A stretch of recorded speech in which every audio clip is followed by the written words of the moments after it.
You. Hey, you listening? Because welcome to the TNT podcast. Okay, that's the actual intro, everybody. Right, welcome to the podcast. Yeah, let's go. Welcome to the TNT podcast, episode 48, I think. I think yeah, so. no, it is. Hell yeah, we're actually remembering numbers here. As always, this is the TNT podcast where we just things like that happen. Talk about dumb shit. That is true.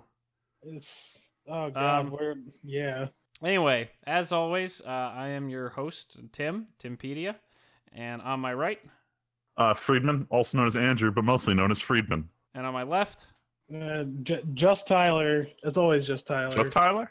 Just Tyler. Yes. and as always, we are here to bring you mostly the stupidest stuff you can imagine. But hey, maybe you'll enjoy it. Probably not, but maybe. Maybe.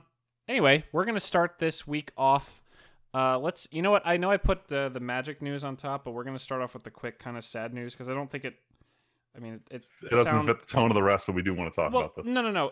It sounds harsh to say it doesn't affect any of us, but I mean, none of us, I don't think, watched him, but I watched him a long time ago. I'll say what this is. Yeah. So what I've been dancing around is what was it? TotalBiscuit. Saturday or not a day of the week time. Oh, I don't know. I think it was like late last week. Once it was Friday. TotalBiscuit, I think his real name was John Bain. His wife tweeted that he had been fighting for cancer for years, and he made it very public. And he apparently actually passed away from it on Friday or something last week. I used to watch his stuff years ago, and I think he's actually the reason I started playing Warframe way back when I played Warframe. I kind of fell out because I didn't really love a lot of the stuff he had been putting out, but that was years ago. I didn't hold anything against him. I just kind of lost interest and went on to other things. Mostly when I stopped playing as many new video games, I stopped losing interest in watching videos about new video games. But he was a really big deal he was always pro consumer rights, and he seemed like a pretty solid guy overall. And unfortunately, some really disgusting people on the internet have been kind of celebrating this, which is really messed up.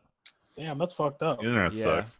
But he was he seemed like a pretty solid guy, and a lot of good stories came out about him afterward. But he kind of did this thing where he kept a positive face on the whole time while he was dealing with cancer for years now, and he just kept plugging away with videos, and he was a big part of also why StarCraft 2 was successful at all. I know that game's kind of dead now, but he was really in the StarCraft scene after he started out in WoW, and then he moved to StarCraft, I think, and then he kind of moved into general gaming. It's one of the old Blizzard boys. Yeah, pretty much. But yeah, so it's a sad thing, but it sounds horrible, but at least he doesn't have to deal with it. Apparently there was a lot of pain from the cancer near the end, so at least he doesn't have to deal with that anymore. Yeah, it's real shitty. I remember hearing about it when he was first diagnosed, because it was pretty late stage when he was diagnosed, just because he hadn't really gone in. It scared me a little bit, and I would want to get checked. You never know who it's going to happen to or when. Yeah, he was I think he was like 33. He was super young. So yeah, it's very sad, and he was always pro, like, get checked for anything all the time. If I'd gotten checked sooner, I would be okay, so. I'll be honest, I don't know. I did not know who this guy was until everybody started talking about him on the weekend. That's fair. I used to watch him religiously, but I've seen like a good chunk of his videos, especially where he calls out just like shitty gaming practices. Yeah. He's good at that. No, it was really shitty. I think I don't want to say it was a BioWare dev or something, or somebody who was like doing an indie game. Someone really horribly tweeted that he was like, how TotalBiscuit was a shitty guy because he always talked about the options menu and how FOV sliders were good, and it sounded so picky, and he was such an asshole and all this stuff. It was just terrible. Anyway, we don't want to dwell on it any more than we have, but yeah, it was pretty shocking. Because like you said, Freeman, I remember hearing about him getting cancer years ago, and then I saw when my friend got me to start watching H3H3. He did an episode of their podcast with him, and I remember that getting sent a clip of him talking about the cancer on that podcast. And so anyway, we're gonna move on. Consider it. Let's. You know what? Take a nap. Let's go. Let's just asleep. Tyler, all right, fine. We'll do it. We'll do it right now. We'll do it. We'll do it now. We'll go on to an up note. So last week, we talked about the fact that we were in the middle of spoiler season for Battlebond. Shh, don't wake him up. Also known as Commander Masters 2018. The discounted set. Yeah, this set. Spoilers finished over the course of 3 days last week, and this set kind of absolutely crushed it. This is the best set that retails for $3.99 in forever. Yeah, this is so the last year has seen Iconic Masters and Masters 25 come out, and honestly, to not amazing reviews. And now this set comes out, and every new card, pretty close to every new card, is interesting or different or looks like it could go somewhere interesting in Commander, or is a insane value reprint. Like, there's more value. Tyler, for reference, you know how the Master sets are $10 a pack, and you get 24 in a box, and they're supposed to be just they're all reprints. Do you know this at all? You've probably heard us at least mention it. Okay, so that's how Master sets work. I won't lie, sometimes I tune out. That's fair. That's how Master sets work. They're $10 a pack, and they're supposed to be valuable because they come with a guaranteed foil card in it. But the last two sets... More often than not, it's just shitty common. So yeah. And the last two sets of Masters were supposed to be both sets that celebrated 25 years of Magic. Oh, wow. And they were okay to not very good. Iconic wasn't as good. Masters 25 was okay. They had that cool... I still really like the whole thing they did with the watermarks, Freeman. I wish they would do that more. Yeah, that was really nice. But they brought the watermarks for all the original sets they were printed in. Yeah, I always want to get those now if I can. But so now we have Battlebond, which is the next supplemental product. Which actually it's like Conspiracy. We talked about this. It's like Conspiracy in that it's $4 a pack. And it's designed around a special draft environment. More like casual multiplayer kind of. Yeah. Conspiracy was all about multiplayer games, and Battlebond is all about two-headed giant games, which has their own rules and all this crazy stuff. But just like Conspiracy 2, which had amazing reprints and really sick new cards like Leovold, this set has pretty jaw-droppingly amazing reprints and new cards, almost all of which are useful for Commander or just will make Commander fun and political, which is what Commander's all about. Word. Yeah, no, one of the things that my favorite YouTuber to hate, Alpha Investments, talked about was that the big thing that's making this successful over the more recent Master sets is that Wizards doesn't do themes right. And ever since Eternal Masters, they announced that like all Master sets going forward will be based on a theme. Yep. The problem is the last two they did failed to either embody the theme or be a good set regardless. But with this one, the theme is be fun in multiplayer, and it's such a vague theme it was easy to hit it. So I don't know if Wizards should really go down the like narrow theming and should focus more on like how does this play out just as a like whatever it's supposed to be, multiplayer set, one-on-one set, or just a draft environment. But all I know is there's reprints that are still going to be worth hundreds of dollars from this set. First-time foils for Commander, new interesting commanders, new partner mechanic stuff, new takes on old cards. Just, I wish I had the money to buy a box just to support this set. It's like that. It's like when I bought 2 boxes of Kaladesh to support Kaladesh because of how much I loved it. Yeah. I want to buy a box of this just to show Wizards that I support this set with my money because there is so much. Oh my god, I didn't even look at... I'm just looking at fucking Mythic spoilers. I didn't look at the whole set released, Freeman, when it came out. Holy shit, there's cool stuff in here. Hey, Angelic Chorus got reprinted. Wow, there's a lot of cool cards in here that I didn't even know were in this. Yeah, I wasn't paying attention to the second half of the week, but you could like all I have to do is take one look at this. Bad decisions. No, I can't afford that. Like I made bad decisions. I just built another computer. That was most financially I bought a wormwood set the other day. Oh, Jesus, Tyler. Wait, you did a what? Yeah, I bought a wormwood set. Oh, man. It was on sale, though. It was on sale. It was on sale, though. It was like a dice tray, the engraving, and a dice vault. And what else did it have? Oh, yeah, every time I see this chain lightning arc, I think it's Bolt and get upset. Regardless. Anyway. Bad money decisions aside, while I don't think I'll buy a box, if my store has any packs for sale, I'll probably pick them up as the pack I... Because my store's been sold out of Dominaria, actually. I heard there's a lot of shortages with that set. Oh, yeah. And outside of buying the Jace's Spellbook next month, I would...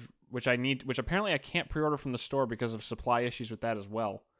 I would like to buy some Battlebond just to crack it open, even without playing Two-Headed Giant. There's just so many cool cards. Oh, man, my favorite common Omen speaker's in here. No, but I will definitely buy singles of this set at some point in the future. I was telling, as I said to Freeman off camera before we started, the deck I had designed recently, I was like, you know what? I'm not building a deck for a while. Why don't I just see what else I can design? And I designed a red-blue deck since I'm taking apart my first ever Commander deck, which is also red-blue, and my favorite colors. And there's stuff in here for that. I was actually thinking of putting the Planeswalkers, the red-blue partners, putting them in that set because that's a low-to-the-ground wizard prowess aggro set. Pretty cool. So, yeah. Denrova Horrors in the set. I'm getting terrible flashbacks. See, that's another thing. Like, I just saw it and I was like, holy shit. 2017 draft. But yeah, so me and Freeman might do a video if we have time. Maybe. Probably not. I wouldn't be for like on the 3 weekends. Yeah, no. Unless we do a live recording with Luigi next I was going to say, that's the only way it could work. We probably won't do that, but just know that Battlebond looks fantastic. And look up the cards. Even if you have any interest in Magic, there's just so much interesting here. There's so many cool ideas. Like, I still don't understand how this legendary worm works. I don't know if I'll ever wrap my brain around what the fuck is going on with that card. Wait, which one? The legendary worm, the mono green. Did you not see this one? Go to Mythic Spoiler and look at the One of these creatures' attacks may have a fight itself. Oh, other creatures. Other creatures have. When he leaves the battle, he plays just with melee damage. Sources they controlled. So it's when he dies. Hold on. Yeah, but do you just attack everything? All of your stuff, kill your own commander to draw a bunch of cards? Like, it's the weirdest fucking thing ever. Anyway, I think for the those idea listening, is with a 5-mana draw a fuck ton. I don't know. Creatures, it's a really bizarre draw spell in green. If you want to know what we're talking about, look up the card Grothama, Grothama, all-devouring. It's the weirdest thing ever, and it's the legendary worm commander, so people are excited. But I'm excited for like Mystic Confluence, first ever foil printing that I'll buy 2 of because I need 2 of them. Doubling Season's getting new reprint, and foil. True Name Nemesis, that foil's still going to cost $200+ because it's the first time it's being printed in foil for legacy players. There's so much cool. I want to play that with the art for Game Plan. Game looks cool. Oh yeah, that looks sick. Anyway, we're gonna keep going so that Tyler can wake up. We're gonna talk about more sad news for some people, not for me. Definitely not for me. I don't Absolutely no one's surprise. So, do you guys like my description of this in the?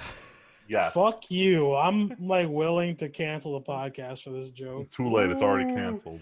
So low. Nani? So low. Get the fuck out of here. Yo, so this movie sucks? Is that what's going on? No. Are you sure? I thought the Childish Gambino movie would be good. This past weekend, oh my god. This past weekend, Solo: A Star Wars Story opened. We talked about it last week, not really being super hype. We did not take Ed to go see Deadpool, so I did not see that for a second time. But Solo's numbers have been shockingly low considering how astronomical their pre-order numbers were supposed to have been. I don't think it broke 100 million domestic opening weekend, or maybe it did, but internationally it's tanking like crazy. It earned less internationally than Deadpool 2 did on its second weekend. I feel like I just haven't seen the advertisement for it. I wasn't hyped for this movie since trailer 1. Yep, that's so. Dude, so I was talking to Ed about this actually while he was here, and I mentioned because we had the early numbers before he left yesterday, and he was like, "Oh, why?" Da, da, da, da. And I'm like, it doesn't help that the first trailer looked pretty bad, and it doesn't help that there was remember the bad press about the actor? Yes. Like, we even talked about the whole, I'm pretty sure we brought up the story about how there was an acting coach on set. Yeah, and all that stuff, and how Disney was preparing to lose a bunch of money on this. Like, wow. Which makes it all the more weird that they would cut into Avengers money still. Mm-hmm. I still don't understand the release timing for all these movies. Like, what did Fox get by releasing Deadpool 2 so close to Avengers? And what does Solo get by coming out the weekend after when Deadpool and Avengers are still in theaters? What are they helping each other with? Is this Memorial... was Memorial Day such a big shot that they had to get Solo to come out on the 4-day weekend? Probably. Otherwise they were going to have like an uneventful launch. Because what do? Wait for... I don't think 4th of July is a weekend this year, if I remember correctly. Or you just wait until late summer when Ant-Man and the Wasp... 4th of July is a Wednesday. Yeah, but Ant-Man and the Wasp will be gone by late summer.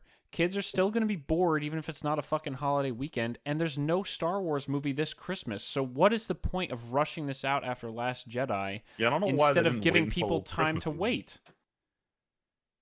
Because if I remember correctly, Rogue One was right around the holidays. They were all... The last 3 have all been Christmas time. And then all of a sudden it's like, nope, we're just going to go with randomly 6 months after the last one. And then have a 1.5-year gap, I think, because I'm pretty sure Star Wars Episode 9 is still set for Christmas next year. Regardless of what people think about the newer Star Wars movies, I'm not going to lie. Going to see Rogue One on Christmas had me thinking, I'm honestly happy I'm going to be spending the next couple years watching Star Wars on Christmas. Like, quality aside. I thought it was a cool thing. Because I'm Jewish. Aside, Rogue One was great. We go to the theater. Well, no, this was before the movie started, and I already knew about criticism for 7. But the point is, I gotcha. I was like, you know what? If I could see a new Star Wars every Christmas, it wouldn't be so bad. Maybe now I disagree with that statement a little bit, but still, I thought it was cool. Yeah, so Solo is so low in the numbers. It's Stop it. Where's my Ewan McGregor Obi-Wan movie? Yo, where's my Ewan McGregor Obi-Wan movie? So we can continue right into this. I did see a headline that the Boba Fett movie is still moving ahead. Why? Which seems... Why? Who gives a shit? Are you guys big Boba Fett fans? No, I'm not. I don't give a fuck. He got eaten by the fucking Sarlacc pit. Fuck Tyler. Fuck you. No, fuck you. Fuck you and your side stories. Tyler. Fuck you, no, don't even start. No, Tyler, I can't because every other article is about, look at all the references Solo made to the side stories that they killed off. It's crazy. Oh my fucking Lando God. Calrissian talked about the Star Cave from the book about the Star Cave. And I'm like, fuck you. Why you shouldn't get to cash in on the shit that you said doesn't exist anymore, you asshole. That is true. That is way to cut open the... Okay, we don't have to spoil it, but have you guys been hearing that there's some crazy cameo in this movie? I heard Chewbacca makes an appearance. I'm joking. All right, moving on. Boba Fett movie is still happening. I don't know who the cameo is. It's probably Harrison Ford. Who the fuck cares?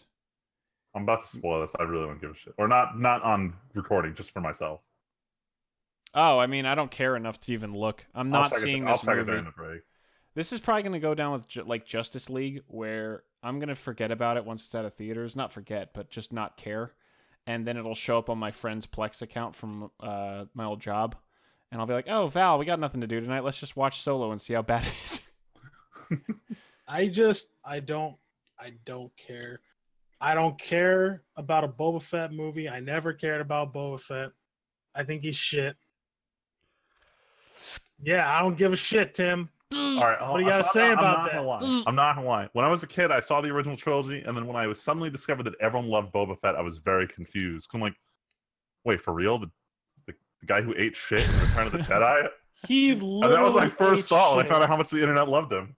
Hey man, in the holiday special, he was intimidating. Handed him fucking Han Solo. Anyway, literally handed it to. Yeah, you're just fucking maxing into a goddamn. Freeman, thing. We got a bunch of E3 announcements coming. Oh man, it looks like something's coming early. Coming your way. So, oh my God. All the signs are present. Nintendo's up to something. So yesterday, what they did was they removed, and I'm using air quotes on this, they removed all of the announcement trailers from Pokemon Sun and Moon. Why? So when people search on YouTube for Pokemon announcement trailer, what's going to show up tomorrow but the new announcement trailer? So Nintendo has already confirmed there is a shocking announcement tomorrow that may or may not have to do with Pokemon. Translation, we're getting the trailer for the new games tomorrow. And I could not be more apprehensive. There you go. That works too. I'm really, really hoping this isn't fucking Pokemon Go to the Polls Pikachu edition. Go to the polls. Yeah, if it's some bullshit, I'll be upset. Pokemon Go shit, I'm going to die. I refuse to watch them ruin this franchise any more than they already have. Oh, stop. You'll buy the next game and like it. No, if it's a Pokemon Go game, I'm not next buying real game. It. You're buying of course I am. Game. I need to support the good games. Well, but if it's Pokemon, I ain't buying Pokemon Go Eevee. Watch as I buy it anyway, but still. If it's don't fucking play. But I don't want it to be like this. But you'll still support it this. The problem is, if this is actually the new mainline series, I'm unfortunately required to play it in order to continue moving my Pokemon collection that I've been maintaining since Gen 3 through the generations up until Gen 9 comes out. Whatever the hell that is. Oops. Or 8. I don't know what they're up to. Yeah, no, 9. But yeah, we will be getting an announcement tomorrow. I'm going to be staring at my phone all day at work waiting for this one. Splat. Yeah. It'll be interesting to see. I guess while we're on the island nation of Japan. Oh man, it's time for the Weeb shit. I should have put this before the Weeb shit. So the Kingdom Hearts 3 trailer that's been floating around from Japanese for a while. Apparently they aired they showed off the English version at some, tiny conference. And it's really jarring to hear that neither Tim Allen or I'm not sure his name. Tom Toy Hanks. Story. Tom Hanks. Neither of them they could get for Kingdom Hearts. So you have these really shitty sound-alikes voicing them. Oh, that's weird. And on top of that, I could understand they couldn't get Tom Hanks, but well, what the hell else is Tim Allen doing? Tim Allen doesn't do shit. Oh, I learned TV show. Yeah, but it got canceled. I thought it got saved. Oh, did it come back? I thought so. I might be crazy. But in the realm of voices, Haley Joel Osment has aged way too much to voice Sora, and it's very jarring to listen to him. Yeah, they should have just made Sora like an actual adult then. Yeah, they should just recast him. Like, actually. Everyone's outfits are looking great so far. They kind of previewed Kyrie's new outfit through the the Kingdom Hearts Unchained X mobile game. And everyone's got essentially looks like a cooler version of their Kingdom Hearts 2 uniform. So I'm very excited to see how everyone looks. Is what's-her-face still playing Kyrie? Oh, what's Hayden Panettiere? Yeah, all these people who aren't relevant anymore are still doing Kingdom Hearts characters. Yeah, dude. Jesse McCartney is like half the Roxas lookalikes. I think Hayden Panettiere should be in more stuff. Yeah. She's attractive. She's also not bad at her job. I don't remember what the name of his show was at all. I never watched it for sure. Oh, was it Last Man Standing? Yes, that name sounds familiar. Oh yeah, it did get renewed. Haha. But on Fox, okay.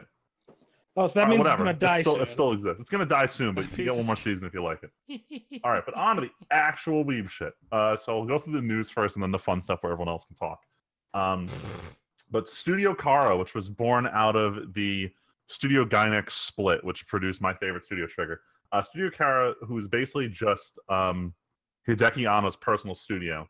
When they first formed, they started redoing the Evangelion series in the remade movies, starting with Evangelion 1.0 in 2002. Point is, this series has gone on way too far because they're like, oh, there's going to be 4 movies, one every year. So it's 2018, and the 4th movie hasn't come out yet because Anno was too depressed after the 3rd one, decided, fuck it, I'll go do Godzilla instead. So he comes back from doing Godzilla, and he announces the 4th movie is going to come out by the end of 2018. The studio just posted a shit ton of advertisements for early stage animators. So translation, the 4th movie is not coming out this year. It's probably not coming out in 2019. And the studio is completely full of shit with this 2018 announcement. But the fans, we're used to waiting. Like, I remember when EVA 3.0, that movie, it came out in like 2007 in Japan. We waited 4 years for the official US release because they were like extorting Funimation for money for this release. And Funimation's like, no, we're never going to make that much money off this shitty movie. And guess what? They did. They took way too long to release the movie, and everyone saw it online. But I'm willing to wait. I've already waited this long. What could possibly go wrong? But in terms of not shitty anime news, this one came out today. The Hero Academia manga author is coming to San Diego Comic-Con this year. Saw this. Which everyone is joking about because this guy, growing up, you know, despite liking manga, he was in love with Western comics. And that's why you can kind of see all of the Western superhero elements in Hero Academia. So everyone's like, this is the opposite of what weebs do. Instead of being in America and liking anime and wanting to go to Japan, he's the opposite. He loves American comic books and wants to come to the West. And this is his first time getting to come here because he wrote an anime about Western superheroes. So, good. Also known as why it's so successful. Yeah, right? I think it's about damn time that some weeb shit that America gets the weeb respect they deserve. Yeah, you goddamn right. Because we tried doing that shit with Last Airbender. They're like, no. I'm wondering if they actually aired that overseas or if it was only really big in the US. I'm wondering. Anyway, but yeah, apparently it's his first time in the United States and he's beyond excited to go, which is rare because these successful manga authors, the Shonen Jump basically locks in a room and says, no, keep writing till the series is dead. So it's very rare for them to get vacations. It shows just how big it must be here that they're willing to let him come here. Oh, no, it's huge. I remember right when Naruto was concluding its run, they let Masahiro Sakurai come to New York Comic Con because they're like, look, this is a huge promotional thing. Like, get the word out everywhere. Naruto is ending finally. Come check it out. I think it had just ended, but Boruto was starting, and that's why they wheeled him out there to go. Like, hey, man, go sell your series even though you're done with it. Whereas this is, hey, everyone fucking loves your series. Go bask in it for a week. So he's gonna enjoy the praise to come back motivated and ready to produce a shit. Yeah, he's better write this arc. Anyway, moving on. This one was good news for me. The original writer and director of Code Geass seasons 1 and 2 said he is returning for the sequel project, which everyone knows is going to be another show. It's not a movie, even though they haven't confirmed yet. But I'm very excited because the original writer had a vision for what was going on. He knew what he was doing. He had a good scale of escalation, even though it got way too insane in season 2. I'm excited to see he's back. It means we'll probably get the same tone. It won't be as jarring to jump back after like 10 years of this anime not airing. Not existing. Yeah, not existing. But I'm beyond excited to see what they do with it. But now for some real drama. So I'm sure everyone knows about the whole we're updating our privacy policy bullshit that every website oh my god. So everyone logs into my anime list to go see the policy update. Boy. And they're met with this message saying, your account may have been compromised. Please change your password. Oh, God. So everyone starts panicking because if you're like me, you made your My Anime List account upwards of 10 years ago. Some people don't even own the emails they used to create it, which is the only way to recover your password because of how old this site was. So everyone's panicking. No one can get their passwords. Everyone's starting to reset. The rules are all different. Everyone's screaming about My Anime List fucking up because literally a month ago they started selling manga, which meant they had credit card information. So My Anime List is dead silent. Everyone's wondering what's going on, and then bam, the API that every application on all mobile devices, including their own official app they launched a month ago, uses, goes dark. No one can get any info out of the site. So the parent company for My Anime List, DENA, who apparently owns like a 10% share of Nintendo. This is some huge like mega corporation in Japan. They tell the My Anime List staff, do not say anything about this. So the weebs start rioting, and we're getting really vocal. We're bitching about them all over My Anime List. They saw spikes in people signing up for like competing sites until the My Anime List staff had to give a direct statement saying, don't worry, your credit card and password information was not compromised. Just one of the servers we were on had something else compromised, but your data has not been touched. We also had to make sure that was true before we announced it and got everyone pissed if it wasn't true.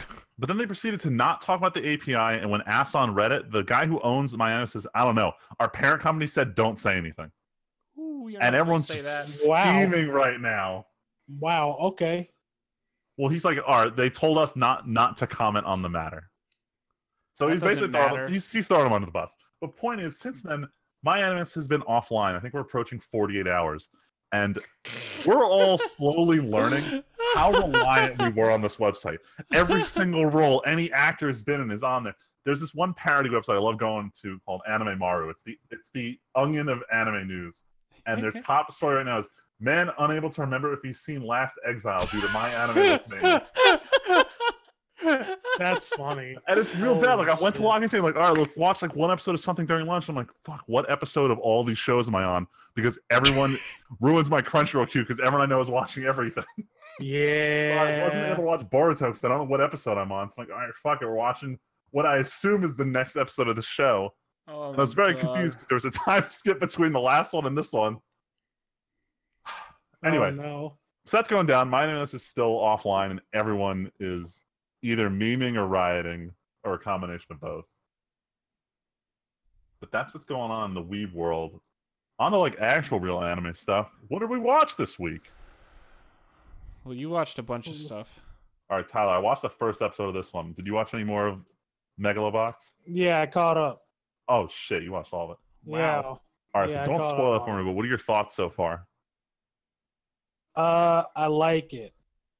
But there's one deal with it. What's your problem? The one thing I came here for. How do I explain it? It's not there. If that makes sense. Like it's almost there, but it's not the whole way. It's man, that's the thing. It's missing something, but you can't put your finger on it. No, I know what it is. Oh, is it just spoilery? It is spoilery. Okay. I'd have to talk about it like later on, but I'm gonna have to catch up. I really enjoy it. I mostly enjoyed the aesthetic. Yeah, it's cool though. Oh yeah, the other part is too with it so far is that it's very predictable. It's like extremely predictable, like so much it hurts. Like Leslie came in. It's like a sports anime. You know it's he's gonna win some, he's gonna lose some, and you know the order it's gonna happen. Leslie came in like halfway through 2 episodes. And she was like, oh, this is going to happen. And I'm like, yeah, pretty much. And then that's what happened. And this was like, I don't know, episode 4 or 5, she came in halfway through and she like called what was going to happen next. I was like, yeah. It's not hard. Guys, yeah, it's one of those. Guys, the Pokemon launch is happening right now. Wait, what? Like the press conference is happening right now. What the fuck? Can you? Is it on YouTube? It's people are live tweeting it. I'm not sure what to say, but it looks like Let's Go Pikachu is the RPG, but I don't know if it's summarize when we're on break. You'll have a minute. All right, I'm losing my mind here. Back. Yeah. Anyway, I'm not. Don't do it right now. I can't look at this. Anyway, don't look at it right now. Don't lose yourself. Anyway, but my first impressions in the first episode alone, this looks a lot like Akira, and you know. It should, considering it's the same director. But it's weird to watch this show because it looks like I'm watching like a VHS rip of an old anime. But it has like modern voice quality. And it has like some scenes where it's like, that's definitely CG. But it looks like CG that was on a VHS tape in the 90s, but it's high quality CG. Like I like it. It's jarring. I'm getting used to it. And apparently the first episode on Crunchyroll was really bugged, so it looked way blurrier than it was supposed to. But it's weird. It reminds me of the old days of like watching 90s anime on like Vivo.com or like all these streaming sites people don't use anymore. I like it because it's like they brought back that old hand-drawn shit that I really enjoyed. And what I really liked from the older anime is like I just like it. And like I appreciate it. There's like a couple things I don't like. The other thing, aside from the 2 things, the main character looks too much like Spike. It's a little like obvious what they're going for. Yeah, and it kind of bothers me a bit. So I don't know. The only thing I'm waiting on is for the who the female is who's gonna join the team, and then they got Cowboy Bebop because they already got because I mean they already got like the ambitious like crazy young guy with the weird hair. They have the kid, and then they have the crotchety old man who's always yelling all the goddamn time about some shit. Literally, all they would need is a fucking pet of some sort and some like provocative female to like. And bam, it's in there. Boxing Bebop. It's literally Boxing Bebop. The main character's voice actor is one of my favorites. He was my favorite character from Kirko's Basketball. Anyone who watched Attack on Titan, he's Reiner. He did a great job in the first episode, so I'm excited to hear this. Yeah, it's still fun to watch. I would give it a shot still. All right, should I talk about the next one? I don't know what this is. So I watched this one, and I'm about to recommend it to Luigi. I don't know either. So Amazon got this one. It was airing on this block that usually only airs good shows. It's the same one that had Made in Abyss last year. So they aired the show called Wotakoi, Love is Hard for Otaku. And I saw the plot synopsis. It's this girl starts working for some company, and she doesn't want anyone to know that she is an anime nerd until she runs into her childhood friend who's obsessed with video games. Long story short, they end up dating, and it turns out all their friends are like nerds in one way or another. But it's like this workplace comedy, and it's interesting because you don't see this in anime. It's always high school. And it's fun seeing like actual adults in the work environment just fucking around. It's not like The Office, but you know, it's like The Office of anime right now. It's pretty good. It's wholesome, as Luigi would put it. I'd recommend it. The first episode's really funny. But more importantly, the word otaku is not used in Japan anymore. Apparently normies got a hold of it. So now the word wotaku is now like the real word for nerds in Japan. What the hell? So it's like when people accuse you of not being a real nerd now, because now liking comics is cool, apparently. What kind of shit is this? What do you mean, what kind of shit is this? It's like, oh no, liking comics is cool. We can't be affiliated with normies. Yeah, right? We gotta come up with a new word. We can't damn normies. Nerds. We gotta be something else. I don't know what the new word is in English, but point is Japan's got it. But outside of the weird stuff... yeah, really. I didn't watch we get to the other weird stuff. I didn't watch Hero. Hero was cool. Not much happened. Is it basically just like a setup for the next arc? Yes, but also no Civil War. Spoilers. Damn. That is spoiling, but it's also not really. It look, Ida was never gonna just like burn it all down, okay? Yeah, no, that wasn't happening. Look, spoiler alert, Ida's like, I'm just gonna go and keep an eye on you, but I'll still go. Boom, done. Saved you the trouble. No, there's still a lot more to it. My Hero was fun. There is a fun bit. I don't know if you've seen pictures, Friedman, of new outfits for some of the heroes. You know I haven't. About? Okay. Oh, people got new uniforms? No. There is a humorous bit involving clothing that you will see. It is probably the highlight of the episode, which is saying there's not much. Although, there is one sequence that was pretty fucking awesome. No one was talking, but... God, I don't want to say anything, because... I don't want to say anything. We'll talk about it when you and Luigi are here next weekend. There was one really cool sequence because it brought in a lot of characters we've never seen on camera at all, and it was pretty hype. So that was good. I'm not sure if this is the character you're talking about, but say they had before this season came out, they showed off like the principal artwork of the new characters as well as the voice actors, and they showed off All for Ones this week. And it's didn't look at that. I didn't look. All right, so it's nothing we haven't already seen. He looks the same way he does in the opening. I know that, but I still don't want to look. His voice actor.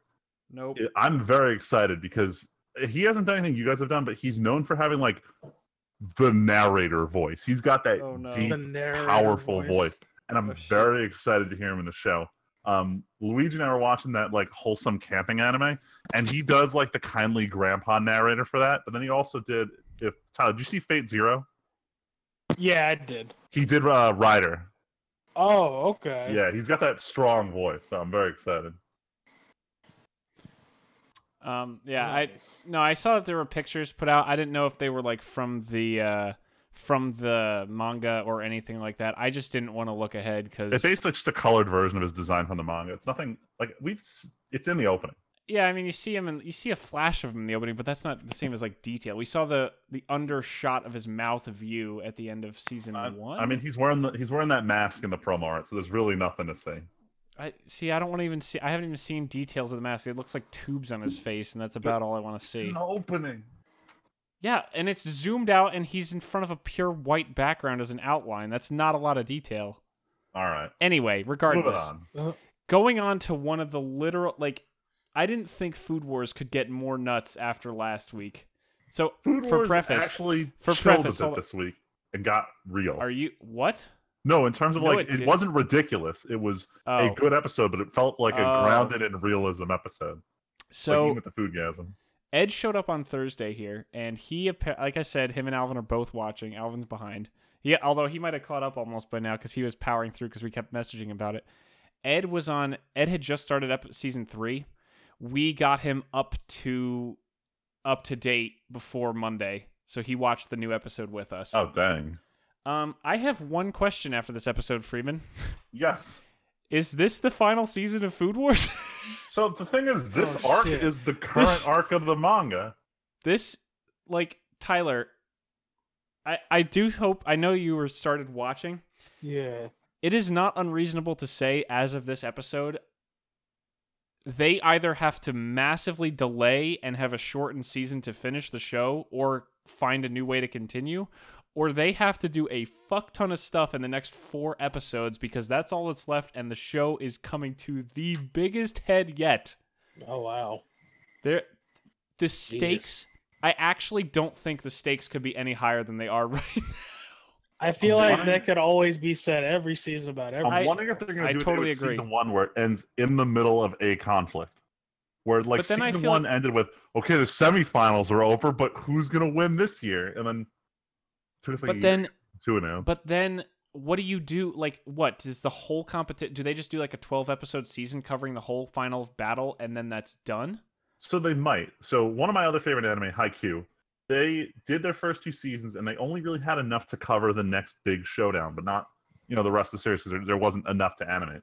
So what they did is they took just that single game versus an opponent. And this is the season. This is all we're showing is this one game, and it was a 10-episode season. So the question is, when this arc finally concludes, because I don't think the conclusion's actually happened yet. They may animate it once it's done, but they are not. Oh, in the manga. Yeah.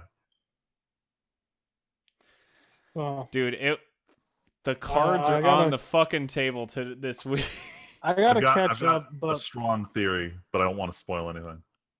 I gotta catch up, but I don't know. I felt like I had to take a break from it for a while.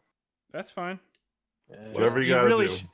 You really should catch up, Tyler. There's a lot of season 3 not only introduces a more overarching goal, it also introduces a lot more interesting stuff going on. Season 2 also has a partial redemption arc for the character I'm cosplaying in 2 weeks. Who are you cosplaying? Pink hair. Oh, again? Right. Yeah, right. we're just bringing back our old costumes this year. We're all super lazy. Dude, I wish we could see more of him. Fuck. Yeah, he's a cool character. Man, the only thing that's disappointing, and I know this is going to sound horrible, Freeman, but the cards are so stacked against them, it seems impossible that they don't win. Nah, I got a theory about how they're going to do it. I still think they might lose, but Tyler, it's one of those things where this week, literally every chip is on the table. There's nothing more that the characters could bet against each other for this final showdown. I don't understand how they could lose and and still get away with mulliganing this. Yeah, there's a good chance this. I feel like this is mulligan the show though, because so far there's been a couple times where it's oh, you're gonna get expelled if you don't fucking do this. But and it's but there was never any villain pushing the stakes. Season 3 has the villains. Oh, gotcha. So that, Freeman, you know what I mean. Like, the villain of this arc is never going to let them back down. He even pushed things further when they finally plan out the final battle. He's like, nah, we're going to go even harder to get what I want. Yeah, dude, he's a sack of shit. He just makes up rules. He's like, here's rule XYZ. What are you going to bargain now? And so, Freeman, I have a question. Yeah. I know we just planned out the final battle, but do they still have to do the battles in between to get to the final battle, or are they just going to fast forward? There's one more round in between. Like, are they going to have to participate? Station. Probably. Okay. Because this is going to be this plot twist where they go into a station like, you're not there yet. You've got to pass bullshit challenge number 4. God, rewatching the last battle with Ed again, just watching him react to it brought home how absolutely bonkersville that battle was. That was, oh my God. Even though it's funny that the show acted like it was a redemption arc, but it really kind of wasn't. Like, what was there to redeem with that battle? I know. Oh, he lost before. Well, yeah, he's lost to a bunch of people. That doesn't mean anything. I was concerned with going into this arc about what they were going to do with Aldini, because he, like, going into season 3, he did like nothing. A really flat character, and they're finally trying to make him like slightly more likable to watch. I actually made the same comment while we were watching, because he spends the whole show being like, "I'm your rival, I'm not as good but I as do you. Nothing. I'm your rival who no one thinks of as your same level whatsoever." And then all of a sudden, in like this episode, they're like, "Oh yeah, he also did a bunch of intense shit just off camera. Don't worry about it." Like, Jesus. I realized we finally saw what he did during his stagiaire. So the writer did a really good job with that, where he puts a bunch of one-panel shots, and he's like, look, you saw enough to know they were doing some shit, but you don't know the details. I can flash back at any time and put in any details I need for the plot whenever I need, and it works because I did it this way. I mean, he did it with Rio as well during his battle for the RS. Yep. Anyway, yeah. Tyler hasn't seen yet. Yeah, but am I right that there's only 4 left? Because we're on 20, and I thought only 4 episodes remaining. God, fucking hell, that's so fast. Speaking of episodes remaining, hold on real quick. I want to talk about Darling and the Franxx and why it's pissing me off more. Oh Jesus! Wait. Can I just guess? Go ahead. Because you've been complaining about how they add more and more questions, and you had no idea how they were possibly going to conclude it all. Is your complaint that they've added more questions and not any real answers? No. So this week, they started explaining shit. And we're finally at the point where, like, shit's about to get good. And then you know what they do? They announce they're going on hiatus for a week. Wow. Fuck you. I can't stand this shit. Every answer comes with an aggressive cost on this show. Wow. Will there be more questions another week? They've already taken, like, 2 weeks off for this show. I'll say, is there a reason why, or? I think it has to do with the broadcast company has some live event going that day. So they're like, oh yeah, we're bumping it back a week. So it's not a production issue, because the show's been done for a while. Is this the kind of show that's going to be way, way better to watch once it's all released? I don't know. It depends on how good the ending is. Because, like, if it doesn't pay off, it's not worth all this bullshit. So no pressure. There's like a real risk of me having wasted a lot of time talking about a show that no one's gonna remember. Is this the reverse of like Seinfeld or Dexter, where the show is really, really good, but then the ending sucks, but the show is still remembered as an overall really good show? Is this like, if the ending sucks, this whole show sucks? The problem is the middle isn't that great. Like, I'll give it, this show did a really good job of mysterious world building. I knew a lot about the world and still had a million questions. So I'll give it that much. The problem is if they don't A, have a satisfying answer, or B, like, have something interesting happen in the last 2 episodes, it's just going to feel like I spent a lot of time watching kids get ready to pilot robots and never actually pilot robots, while also going through puberty. Damn. Well, getting ready to fuck each other. I mean... Speaking of that, we're going to take our break. Yeah. What are you going to bang kids, Tim? That's fucked up. No, I'm gonna bang some water into some glass. I don't know. Shut up. Jesus, just stop. You weren't supposed to question it. I was just supposed to... Oh, yes. It's our topic. Yeah, that's where it is. So, oh, God. High impact sexual violence. And how it affects my children. Oh, my God. What's our actual topic? Is violence and sex in media getting to be too much? Was that the original way we had it worded? Yeah. No, I don't remember. I've seen this for 2 weeks, so I don't know. Yeah, I forget what the real topic is after all my meme comments in here. It's really like, or no, it's what is too far? Yeah. Yeah, what is too much? All right, so we will be back with that in a sec, and also Freeman's updated Pokemon take. Yeah, I want to fucking die already. Oh, so, Jesus. Yeah, well, there we go. Back in a sec with Freeman's death and a topic.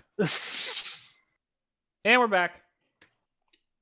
Took a few minutes. Freeman's recovering. Not in a good place, but yeah, we were watching some shit. I'm already dead.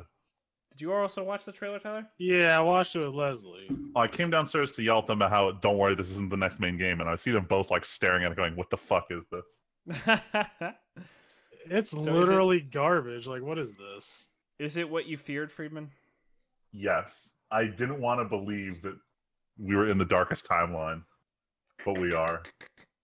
And thankfully, we're not really. There's a not so darkest timeline apparently a year and a half from now. So a not so darkest, a slightly less dark timeline. But I'm miserable. But that's not what we're here to talk about today. Here to talk about today is kind of try to get to the vague answer of what is taking it too far. What is taking violence and sexuality in video games too far look like, and how can we kind of, I don't know, I guess with the changing standards and changing world, how do you recognize what's too far and what's not?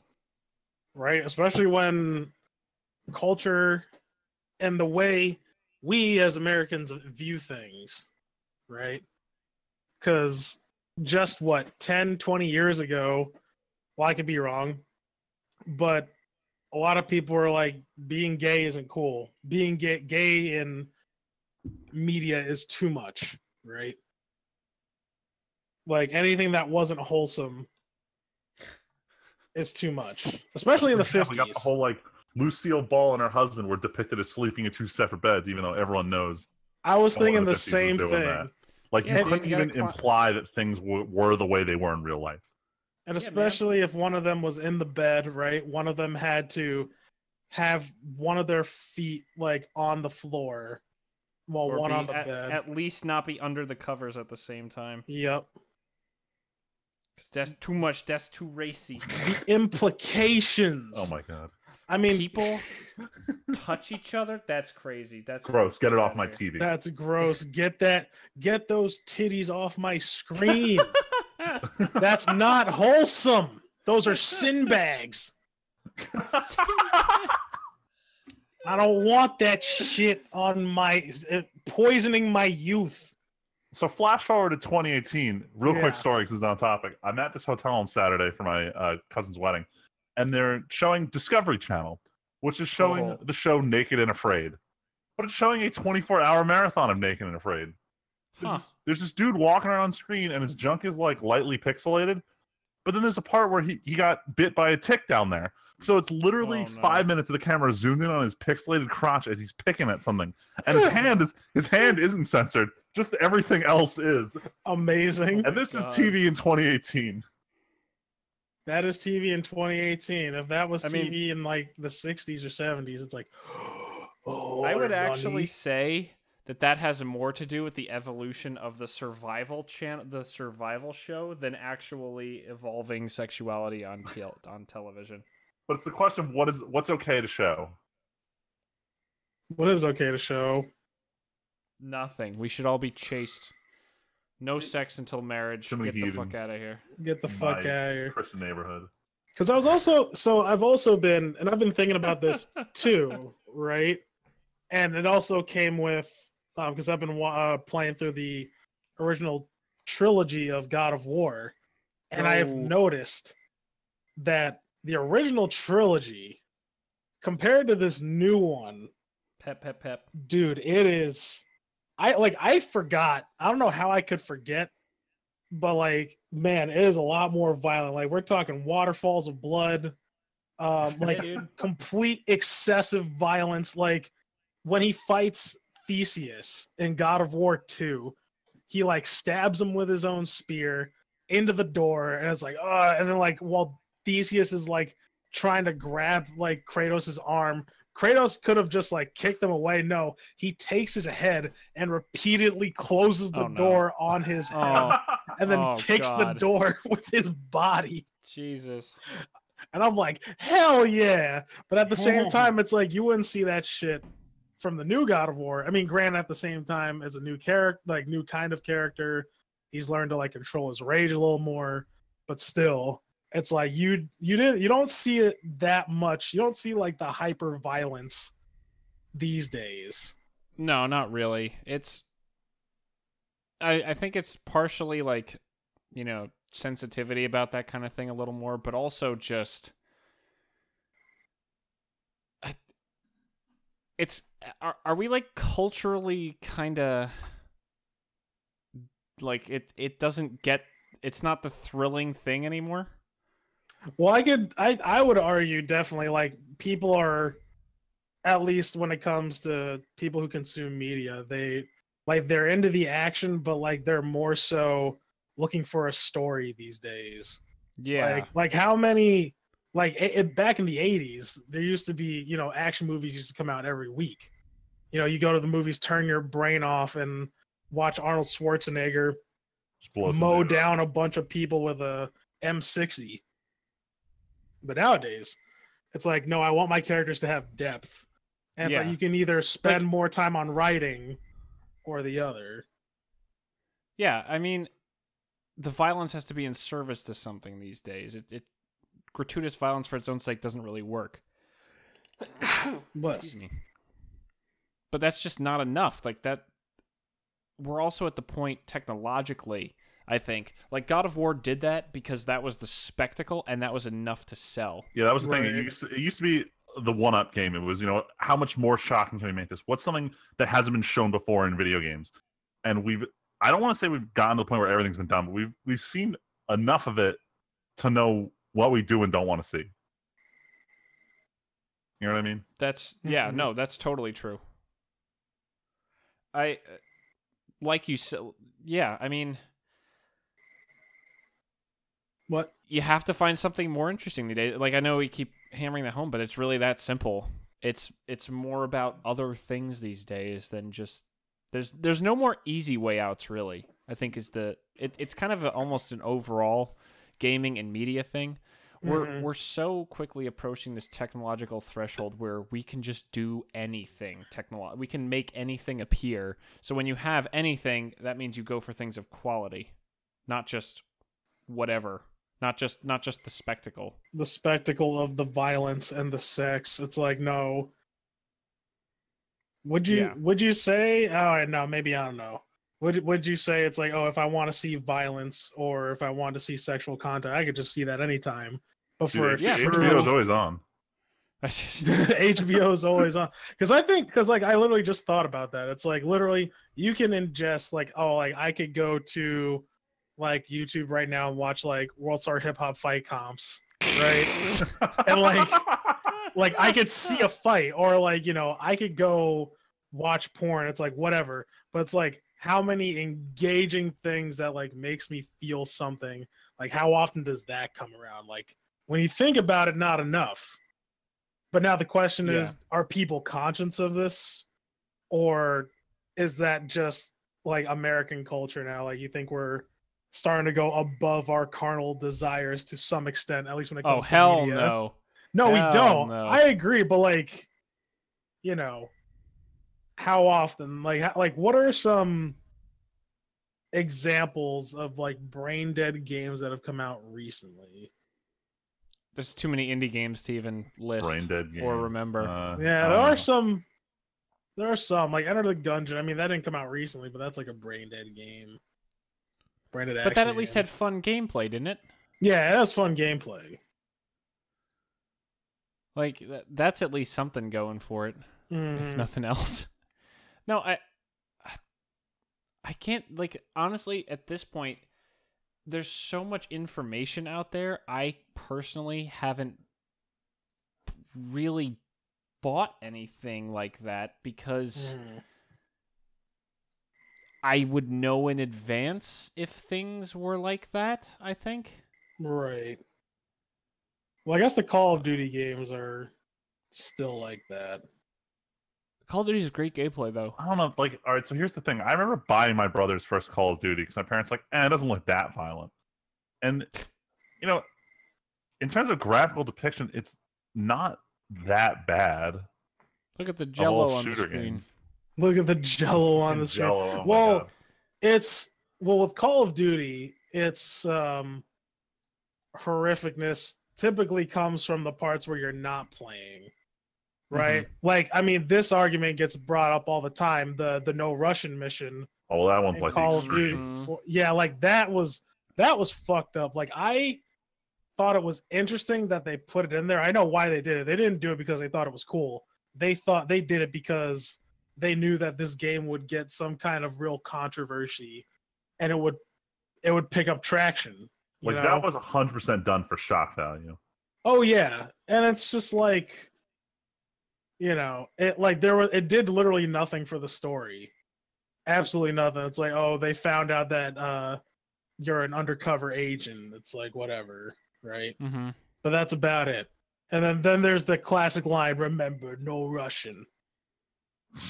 What else? What else was like shocking? But like, that people, I don't even know if there was like a definitive answer if that was too much. Right? I mean, clearly. I remember it being controversial, that's for sure. They got what they wanted there. Yeah. Yeah, everyone in the world talking about it. A lot of people talk about that. A lot of people talking about Grand Theft Auto. For all the youngins out there, oh my God, you might not remember coffee this or whatever. No, even further. Even further than that. I'm talking Jack Thompson. I did a report on him in high school about how he was ruining the game industry. I feel like I remember you doing that. Oh, this was talk of the town. It was the dumbest fucking report anyone could have possibly done. Hell yeah. Yeah, best reports. Jack Thompson was the reason why I could not get Grand Theft Auto at my house. I mean, I would say Grand Theft Auto and like the hype or the controversy that generated around that game, it made it so that my parents started looking at the ESRB ratings. Whoops. Before they started buying the games. And it was very strange. Like, I discussed this a couple weeks ago. But for my parents, violence was okay, but sexual content was not. Sounds about right for me at that age. Yeah, which is odd. It was blanket banned for me.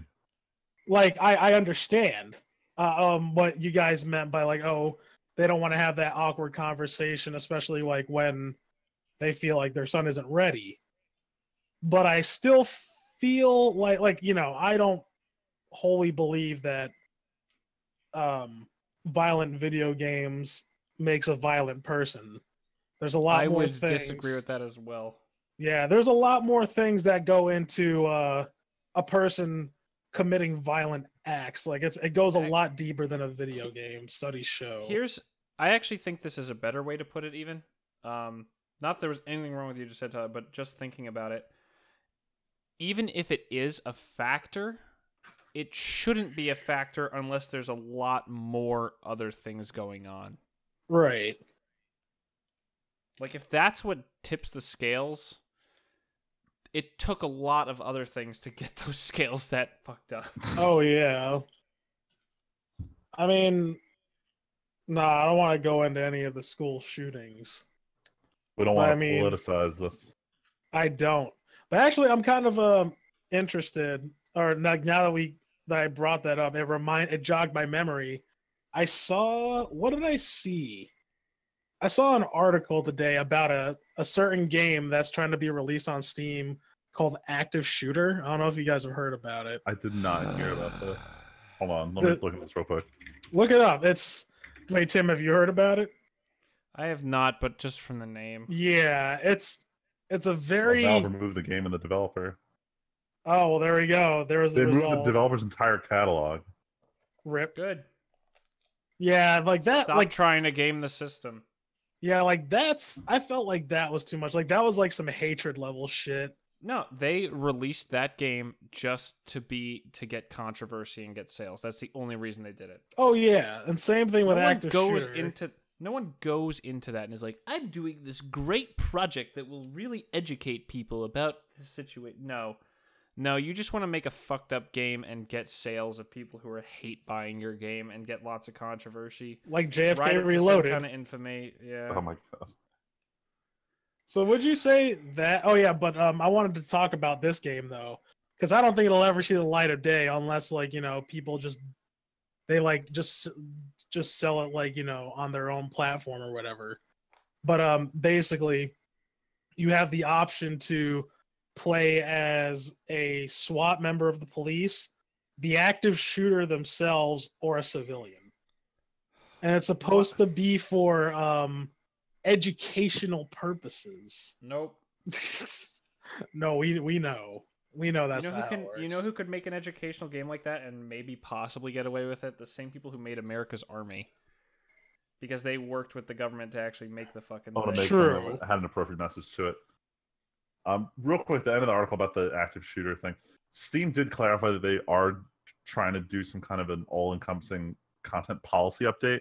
And this kind of ties into what we had reported a couple weeks ago about the the honeypot games all getting removed. Oh yeah. Steam's crackdown on just what is not good content. Essentially, what we're talking about right now. Right. How much is too much? How much is too much? And which I guess Steam has a definitive agreement, decision with that. Oh, hold on, real quick. I figured out why they pulled all the developers' other titles. The other games they had were White Power, Pure Voltage, and Tide Pod Challenge, but Tide was spelled funny. So this shit. So this is an actual shitty developer. We really shouldn't be giving them the time of day. Alright, yeah, you're right. Holy shit. But yeah, no, they're White working Power. to get rid of this garbage. Yeah, that just sounds like garbage. Shit, what was I saying? But I guess Steam has it. What are your guys' take? What is too much for you guys? If you were to have that it's like Louis C.K.'s bit. You point at that and you're like, that's the line. That's too much. That's too much. So anything that kind of is too that hits way too close to real world shit like that. I mean, not even but the line is somewhere inside Grand Theft Auto. Let's call it that. Because even though it's not a school shooter simulator, Grand Theft Auto is if you want it to be, it's a mass shooter simulator. It's whatever you want it to be. Exactly. That's where the line is in there, because the game never, I highly doubt, ever makes you do anything like that. But it gives you the freedom to do that. Yeah, which isn't in their control. They know it can happen, but if someone wants to do that in a video game, they're going to find a video game to do it. That's just the world we live in, unfortunately. But GTA doesn't push you in that direction, I think. And that's what distinguishes GTA from another game like whatever the fuck it is.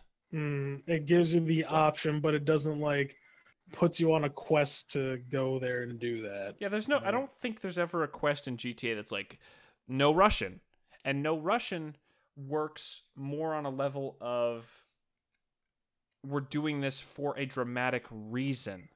It's part of the narrative. It's not the narrative. The narrative isn't look at how cool it is to kill people in a Russian airport. It's holy shit, we're doing this for a specific narrative purpose. It's going somewhere, we promise. And even then, as we've seen, that still doesn't mean they get away with it. Right. Well, I mean, get away with it. They got away with it, but they did get away with it. Getting away with this. Yeah, I don't think they could pull off that shit in the current Call of Duty games. No, it's too big, actually. Yeah, it's too popular. It wasn't we have to remember that when. What was it? Modern Warfare 1, then World at War, which wasn't fantastically received, and then Modern Warfare 2 was when it got big. When it started getting really big. But before that, it wasn't the biggest thing in the entire universe. It's worth remembering. Yeah, true. True, it was never. Oh, it was never this spectacular. In my opinion, Call of Duty 2 is still best Call of Duty. That's my. That's an opinion. That's my humble opinion. That's an opinion. Okay, hipster. That's fine. You can call me a hipster. That's okay. I don't know. For me, I'm like, really, anything's acceptable as long as it's like good and there's a point to it. Like, it could even be a mass shooter game, but there better be a good reason for it. But there really isn't. Spoiler alert: there usually isn't. there typically isn't. There's like one time I really like that because it made me. It did serve a point. That famous scene in Spec Ops: The Line with the white phosphorus scene. Yeah, we talked about that a while ago, didn't we? Yeah, that was a fucking graphic scene, but it served a point. Yes, absolutely. It served a point to drive home that, like, yo, if you ever thought about doing this in real life, like, here is some shit you may have to encounter. Like, here's the trick, don't. Here's the trick, don't. And I feel like that's like it not, and it didn't serve as like, oh yeah, you're killing all these guys. Like, and at the moment, you feel that, right? You're like, oh yeah, fuck these guys. They're the bad guys, you know, fuck them. And then you realize, like, oh my God, I'm a monster. Yep. We took no time to find out what the deal was with all these people. We're just going to fucking blow them up. And it's like, holy blow it up. Shit. Like that was such an impactful scene. Yeah, it sure damn was. But, you know, it's like literally like, oh, get some with no consequence. It's like, well, then what was the point? Like, now you're just killing just to kill. And like that encourages like to do some stupid shit. Yeah. All right, Tyler, remember in Metal Gear Solid 3, you know that one part where you're on that river and you're wading through it? Oh, that's a good example. This is a good one, because this one like was an eye-opener for me, and it was just completely, I don't know if it was supposed to be intentional from the developers, but in Metal Gear Solid 3, the game obviously promotes stealth elements. But as with every Metal Gear Solid, I killed a lot of people. Not everyone, but a lot of people, whoever got in my way. So you get this one part of the game where you're sort of almost dead, and you're getting haunted by this guy who's also dead, and he's one of the principal villains. And during that part, you're chasing him down this river, and if you've killed anyone, like, so the bosses that you have to kill, they all show up in this river trying to, like, pull you down. But also anyone you've killed shows up. So like there were sections of the game where there was no one, and there was a part where I got like a bad reveal and ended up killing like 300 people.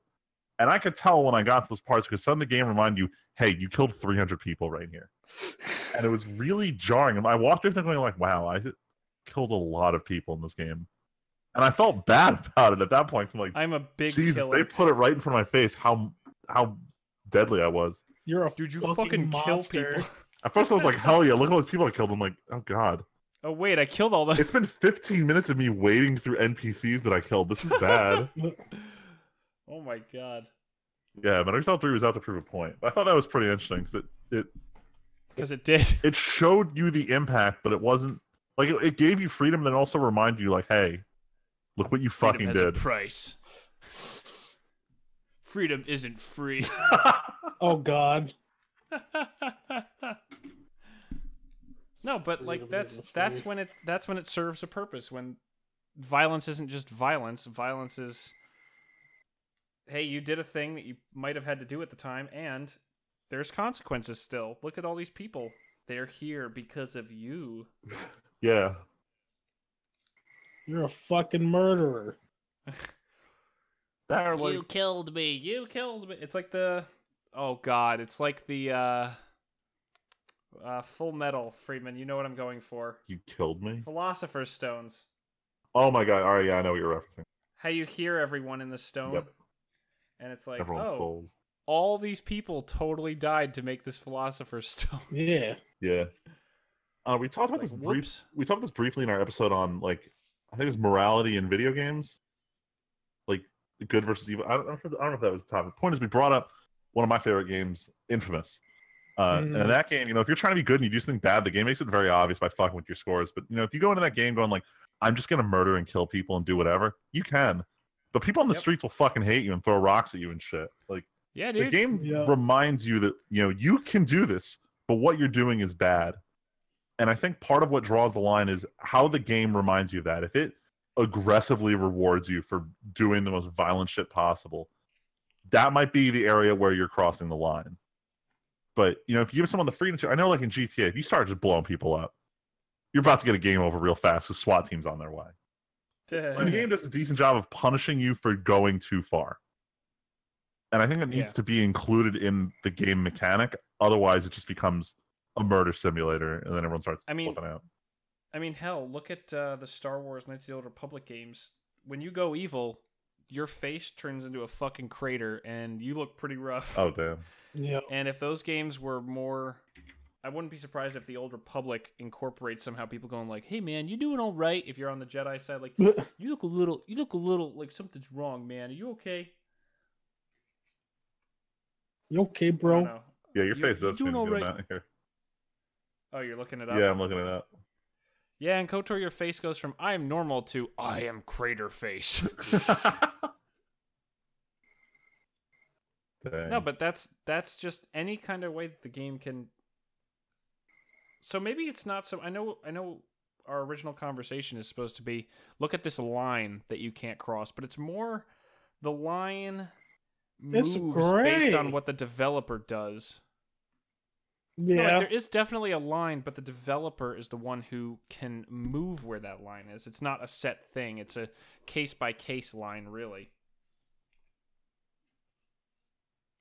I don't know. I think context is also super important. Like, if you go to play a game where, like, this is a game about killing people, there's a certain stretch of things you can do. If you create a Disney movie, there's a certain stretch of things you can do before you've gone out of line. So context is super important. I don't know if we're looking at just the discrete, like, how many people can you kill before this is just unwatchable by anyone. But there is a certain range. I know there are people who, you know, even though they can handle violence, they will not play certain shooters because they're just like, well, I don't want to go through it. I don't want to see that. As we discussed, GTA was just a blanket no-go for me as a kid. Yeah. It wasn't even like, oh, no, the violence isn't that bad. It's like, nope, GTA? Nah, not happening. Not at all. None of it is okay. I'm not gonna lie, I loved more escaping the police than anything else in that game.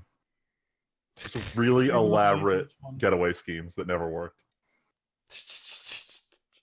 One thing I do get asked a lot when people talk to me about like games, like, "Oh, you work on games, right, Tyler?" I'm like, "Yeah, no, I used to."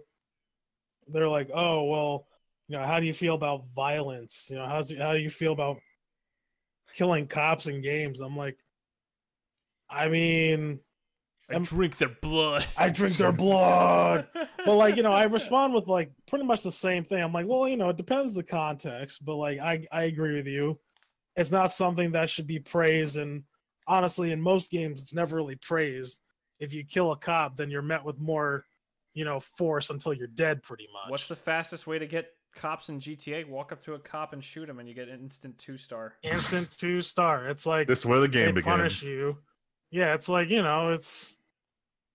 Like, there's nothing really much... You. Yeah, it doesn't reward you at all. They never reward you for killing cops. Like, you know...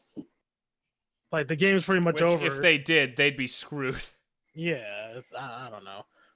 I'm like, I don't condone, like, doing that in games. But, you know, it's never fun. Cough, cough, sometimes it is, running from the cops. But it's like, I don't know, it's like, it's just the way we are. Running from the cops is a reasonable thing to say, because in a video game, it's a lot easier to run from the cops than it is in real life. Yeah. Yeah. Like, in real life, you're not getting away unless you're really lucky or you have some kind of plan in place. I also get a lot of you know, you need to, like, be that good developer that makes just basically wholesome. Yeah, wholesome, basically early childhood games, right? Bro, if I wanted to make Lego 3D World, I would. Right? I ain't trying to make Lego 3D World. I'm trying to make more fucking God of Wars and Final Fantasies. Or hell yeah, real dreams. Or like Enter the Gungeon. some indie shit like that. I'll be on some indie shit. Catch me on that indie shit. But yeah, like I don't know. Yeah, like I would also say like Grand Theft Auto is about like as far as it goes, like especially with the context. Mm-hmm. But like at the same time, it's like anything else that could also be bad. Like if No Russian was really meaningful and like there was like something to be said, I'd probably be like, okay, I like No Russian. This was a good or a good level. But it wasn't. Yeah. It just they like especially the presentation, like like you can tell when a developer goes for like X because that's like oh we're gonna generate a lot of press from this, so we better do it because that's gonna get us some money. And it's like, man, shut the fuck up. Just shut up and develop your video game, Tyler. Like, yeah, right? It's like, well, how about you just, instead of doing that, how about you focus on making the game better? Nah, let's just market it. You madman. Yeah, right? That's the thing I don't like. Like, this is kind of like a side thing. But I guess it also kind of goes hand in hand where people are too focused like on marketing and making the money, and I understand that's the point, but like it just makes me miss like the older days of games where like you can tell that like people put their heart and soul into making a game, and now it's like everything has to be a fucking gimmick now or else it won't sell. Like this Pokemon Go shit that we just witnessed. Yeah. Bring it back now, y'all. Like that's dumb. Instead of making a new game, no, it's true. I understand. It's funny to just declare that's dumb. It's dumb. Same thing with the Call of Duty. Like they're not even trying. They're not even trying to make a new game. They're just like, oh, it's gonna be a battle royale with zombies. That's Call of Duty. Baby. Yeah, it's like we didn't even talk about that news story, did we? Or was that last week? Yeah, we talked about it last week. It's like that's true. I feel like in this sense, like a lot of companies just aren't trying, and I'm really glad that God of War did so well because it only goes to show that like there's still hope for like meaningful single player experiences or games of quality. I would also include in that like Witcher 3. Yeah, Witcher 3. I'm glad that game's doing well. I'm glad like Blizzard is working so hard with Overwatch of like keeping it a quality game. Right? Damn. I mean, look, the worst thing on Overwatch in the history of Overwatch is pretty much like that time Hanzo shit his pants. And they're like, oh, we'll fix the sideburns, don't worry. Right. Like, that's probably the worst thing to happen to Overwatch. Well, like really though, you could tell that they put a lot of care into Overwatch. Mm-hmm. And it's like I like that. Like that brings me back to the old days where like games were games, not gimmicks. Nah, man, it's all about them gimmicks. It's all about that. It's all about them trends like Battle Royale. Hell yeah, dude. Pokemon Go. The only way to make a good game. I can't wait for Battle Royale to not be a thing anymore. I like that the Overwatch developers were like, are you do Battle Royale? They're like, no. What kind of game do you think this is? Yeah. They don't betray. Like, how the fuck do you play a healer in a Battle Royale? Yeah, you don't. Didn't I see a headline like yesterday that PUBG is suing Epic now? This is some bullshit. I didn't see it. Did I? That's gonna get thrown out. Let me check. Well, I don't remember. I thought I saw a headline that PUBG is suing Epic Games, but I didn't really read it, so I could be talking totally out of my ass and full of shit. Could be. But it would be thrown out. I will investigate. Let's see. PUBG sue Fortnite. Wow, that was fast. Oh, damn. Well, PUBG owners file lawsuit against Fortnite to protect copyright. So they're saying it's copyright infringement in Korea? Is that what? Region specific. Okay, hold on. This is the GameSpot. Please, God, don't play audio GameSpot. After suggesting it might take action, the developer of PUBG has filed a lawsuit against the Fortnite on the grounds of copyright infringement. Pub Corp, which is based in Korea, filed its lawsuit against U.S.-based Epic Games with the aim of getting courts to decide if Fortnite represents some kind of copy of PUBG. Filed back in January in Seoul. Epic Games Korea is the defendant. Huh. Back in September, Pub Corp said it was concerned that Fortnite may be replicating the experience for which PUBG is known. The Korean studio said PUBG is the first standalone battle royale survival shooter game. Fuck out of here. Wow. All right, whatever. So it's an official lawsuit. Lawyers will make lots of money out of this, and no one will be happy. Yeah, the only ones who ever profit is a lawyer. Maybe we should have just been lawyers instead. Can I seriously say it's disappointing? Like, how many cases it seems like lawyers just make a fuck ton of money and no one is happy about what happens and lawyers are just more money. Yeah, the only people who win are lawyers, Jack Thompson. Like Jack Thompson. No, but actually though, like the reason I bring that up, so this is not really going into our weeks, but it's a relevant story. So yesterday I was bored on Netflix while Val was taking a nap. And I was organizing Magic cards and I wanted something to listen to and no one had anything on YouTube. So I'm like, oh, what's on Netflix? And Netflix was advertising season 2 or the second half of their Toys That Made Us series. Mm-hmm. It's about the companies that made the really famous toys from all the way from like the 50s to practically today. I think they go up to pretty much. And I watched Star Wars yesterday, and then today I finished Barbie and watched He-Man, and I just started G.I. Joe when I went downstairs to make dinner. But in the Barbie one, so I don't know if you guys remember this when Bratz was a big thing. Yeah, I remember those. Those were stupid. Yeah, Barbie sued Bratz to kind of tie them up, and it went back and forth for apparently like, I might be misquoting, but I think that if I remember correctly, it said 8 years they went back and forth. Shit. And the Bratz company ended up winning, but by the time the lawsuit settled, Bratz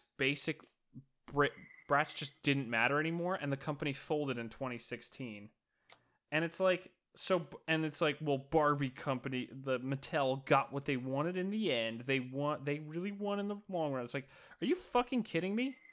This lawsuit went on for 8 years. The company that won lost, and there's just a fuck ton of money that went to these lawyers for 8 years as they duked it out back and forth and did all these appeals and shit. It's like, oh my God. I said it before when I was bitching about my NS, but corporations are shitty. Yeah. They're all shitty. Yeah, they are. I'm telling you, we should have been lawyers. Fuck being a doctor where you might kill someone. Nah, be a lawyer, because even if you lose, you win. Even if you lose, you get a bunch of money. It's true, man. Look, if it was half as fun as Phoenix Wright, I'd be a lawyer too, but unfortunately it's not. Objection! I would just yell objection all the fucking time. Start throwing your badge around the courtroom as evidence. Right. Nah, dude, all you need to do is watch the movie My Cousin Vinny a whole bunch of times. Hell yes. Golden. When you go up to the stand and you talk about the Utes. Oh my God, dude, that movie. I love that movie. Great. Holy shit. That movie Tyler, have you seen this movie? I actually haven't, surprisingly. Oh my God, this is a classic. You should, if you get the chance. I've seen it on TV at least once over the last few years. Yeah, My Cousin Vinny. It's a really hilarious movie. It's basically just this guy who fails to be a lawyer in New York City. His nephew his nephew's trying to get in a hit and run. They'll falsely accused of a murder or something, or like. Well, spoiler alert: he's falsely accused, but he. It's not a spoiler. You know the opening scene. He doesn't know any lawyers, so he calls his uncle, who's failing as a lawyer in New York City, and convinces him to come to like rural Alabama and protect him and his friend who was in the car with him. Oh God. From this lawsuit, and he just bullshits his way through the whole course, and it's hilarious. The judge fucking hates him. Oh my God, it's super duper funny. It's a really good time. Joe Pesci's great in it. Marissa Tomei is hot in it. His name is Joe Pesci. Karate Kid's in it. Oh yeah, he is. Yeah, he plays. You're totally right. Yeah, he's the nephew or the cousin, whatever. Oh, you're right. He's one of the two defendants. I don't know if he's the actual. Nephew or not. Yeah, no, they're cousins. Hence the name of the movie.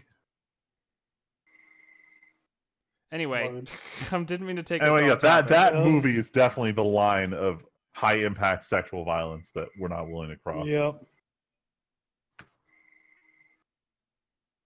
So we're going into weeks. So that's it for the topic. Let's call it on the topic. It's getting a little late, and I think we're all a little tired, and I know I'm getting hot in my room because I had to turn the. So hot in my room. Do you still not have anything installed in your wall?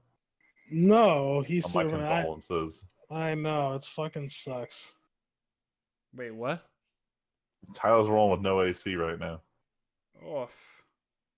Yeah, it's our upstairs is pretty shitty. Speaking of my we'll talk about it after about you and Luigi visiting Freeman. So anyway, weeks. Tyler, speaking of weeks. Oh, okay, so still playing through God of War. It's pretty great. Beat God of War 2, and now God of War 3 came in the mail because I never actually owned it. I only played it once. Yeah, I only played that once because I wasn't the biggest fan. Did you not own the HD collection? Didn't they do a collection of like the 2 big mobile games in the first 3 games or something? Yeah, they did. I never owned that. I owned the collection, which was like the first collection they did on the PS3. Which was God of War 1 and 2, and those were the only games I cared about anyway. Gotcha. So I was like, fuck it. And I never bought 3. But since Leslie was like, oh, I want to play these games, I'm like, all right. So I bought God of War 3, the remastered version for the PS4. Gotcha. Yeah. And then so after this, I might go to Hellblade, Senua's Sacrifice. Really? Yeah. You guys are just gonna stay on the action. Well, I've always wanted to play that. And let me know if that's any good, because I feel like I remember a time where I saw lots of ads on Steam and shit for that. Yeah, it got good reviews. Vaguely interesting. I mean, you guys might need to take a break from games because Hero Academia is a thing. That's right. Tell Leslie. Leslie doesn't want to watch it. She's got to man up and watch her little bean destroy his arm. I know. Speaking of, oh my god, does he destroy his arms? Actually, Tyler, speaking of which, have you been watching it all? Because I know you said you were watching with. Oh yeah, I keep forgetting about it. I do. I keep forgetting. I'm supposed to catch up. So I watched I think episode 5, and then I haven't caught up. What episode are they on? Oh god, I don't even remember. I actually totally don't remember. Whatever. But yeah, I'm gonna try to check it out this weekend though, hopefully. But I have a busy weekend coming up. Week. Jackie's supposed to join this week. Woo! Yeah, Jackie's supposed to join. And then I start my 12-hour week or my 12-hour days. Tyler. Yeah, it's gonna be fucking dope. Gonna die. My first shift is Saturday into Sunday, 12 a.m. to 8 a.m. Oh my god. Oh, man. Yeah, it's gonna be fun. You do have another option. It's called Ditch That Shit and come with Freeman and Luigi to I can. That's you called play Magic for a week like a bunch of nerds. Oh my god, we're gonna play so much fucking Magic. It's ridiculous. It's a good thing I have Thursday off though, because then I can do D&D. Woo! Yeah. Freeman, you realize if you want to play Modern and Commander, Commander starts at 2:00 and Modern doesn't start till 6. I'm not playing Modern. My deck is not even tuned for the meta right now. I haven't updated the sideboard in forever. Okay. Sad face, but that's fair. Actually, it's funny. I'll tell you after. I'll tell you off camera. It's not worth holding up. Right, anyway, Freeman, what about you? What does your week involve? Certainly not driving 14 hours in 48-hour time. Oh, it's driving 14 hours. It sounds like Luigi doesn't want to contribute to the driving. So what the fuck? Yeah, right. So what the hell? I'll just make him pay for gas. So I think we talked about it before. Me and Luigi are going out to visit Tim and Val this weekend. So there's gonna be a lot of Commander happening. I don't plan any video game or too much anime progress. I might catch up on Megalobox, and obviously Hero and Food Wars are probably happening this weekend. But other than that, I don't have too much going on. Woo. Unfortunately. as I said, the only new show I'm watching on my own is the Toys thing, which is honestly proving quite interesting. I just watched the He-Man one today. Yo, they are willing to just talk about what the fuck ever. It's been long enough that they do not care, and they have some shit to say. They're like, yeah, 1 year He-Man sales were kind of tanking, and Barbie's no. The first year that He-Man beat Barbie sales, the women in the Barbie department just went fucking crazy, man. Jesus. And they actually curse in the show. They're like, this was a piece of shit. I was like, geez, guys. No, it's actually a fun time. They're like 45 minutes a pop. And they really do actually just cover this whole history of these toys, like where Barbie came from, how the Star Wars toys came to be, and how they were this slapped together thing in the beginning, and all this cool stuff. So I'd recommend watching it. Other than that, like Freeman said, him and Luigi are visiting. We're going to literally be at the store for probably about 6+ hours on Saturday. Val's just going to... Actually, I remembered, Val has her first dance class Saturday from 1 to 3. Oh. So we will have some time where she is going to be out anyway. She'll probably be there till 3, not get back till like 3:34, and then take a nap for a few hours. So we'll be in the clear to be at the store all day. All right. There you go. But we're going to play a fuck ton of Commander and then hang out with Luigi and Freeman on Sunday. Turns out we're not doing a housewarming party, mostly just because we've been so busy. Val's friend from Arizona and her boyfriend are actually road tripping right now, and they're going to be here tomorrow to visit. Man, you guys are busy with guests. In addition to Ed having just left yesterday, D&D Thursday, and then Friday, the two of you guys show up. So we haven't had a time to settle anything. We haven't moved practically anything else from the apartment since we did our initial batch. So we're just, like you said, we're fucking all over the place. But yeah, no, we're excited for that. I managed to record 2 very special sessions of Empire Earth with Ed here. We played through 3 missions of the German campaign together, which was a lot of fun. That series has been really popular, which is awesome to see because I love that game. Shadow of War, I am supposed to have been grinding that game, and I super fucking haven't.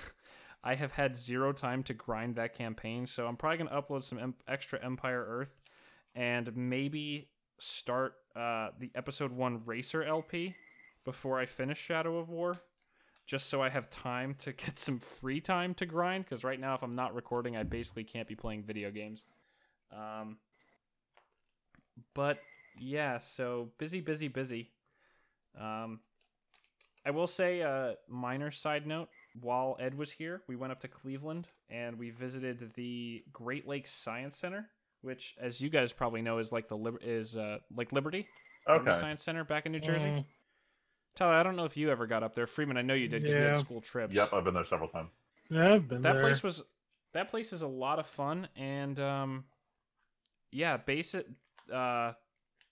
this is a very similar thing where they have their own giant IMAX theater, and they have their own, like, they have a giant steamship out back that was it used to run on the Great Lakes doing cargo deliveries and things like that, like over to Canada and around the lakes and everything. So that was really cool to see. We got to walk around in there, saw an IMAX show of this American musical history thing. So we had a really good time. So I would recommend that highly to anyone who goes up to Cleveland or is in the Ohio region. Why? But yeah, other than that, insane busy schedule. Not much else. So I think we're going to call it here because we're all overheated and would like to stop. Yeah. Tired. So I think we're going to call it a week here. We should be back next week. Back to no holidays, nothing special. Hopefully I won't die mowing the yard again because it won't grow like a maniac. But yeah, that's a story for tomorrow for D&D. So anyway, we until next time, my name is Tim. This is Friedman. It was just Tyler. And we will catch you guys next week with the TNT podcast. See you later.